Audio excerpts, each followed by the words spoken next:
4 قسم کے لوگ جن کا صدقہ فطر قبول نہیں ہوگا۔ اسلام میں صدقہ فطر عبادت اور مستحقین کی مدد کا ذریعہ ہے، مگر کچھ ایسی صورتیں ہیں جن میں دیا گیا صدقہ قبول نہیں ہوتا۔ درج ذیل 4 اقسام کے افراد کو دیا گیا صدقہ فطر شریعت کے مطابق قبول نہیں ہوگا۔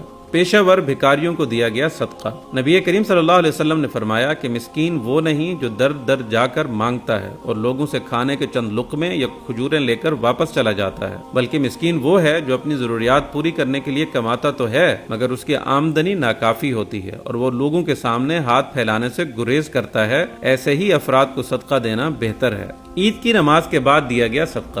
رسول اکرم صلی اللہ علیہ وسلم نے فرمایا جس نے عید کی نماز سے پہلے صدقہ فطر ادا کر دیا تو وہ مقبول زکوٰۃ ہے، اور جو نماز کے بعد دے گا وہ عام صدقات میں شمار ہوگا۔ حرام کمائی سے دیا گیا صدقہ۔ نبی کریم صلی اللہ علیہ وسلم نے فرمایا حرام مال سے دیا گیا صدقہ قبول نہیں ہوتا، جیسے کہ بغیر وضو کے نماز قبول نہیں کی جاتی۔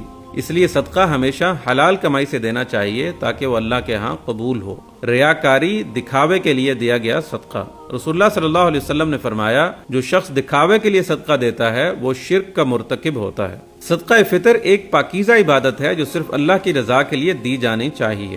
اسے مستحقین تک صحیح وقت پر اور حلال کمائی سے پہنچانا ضروری ہے تاکہ یہ ہمارے لیے آخرت میں نجات اور بخشش کا ذریعہ بن سکے۔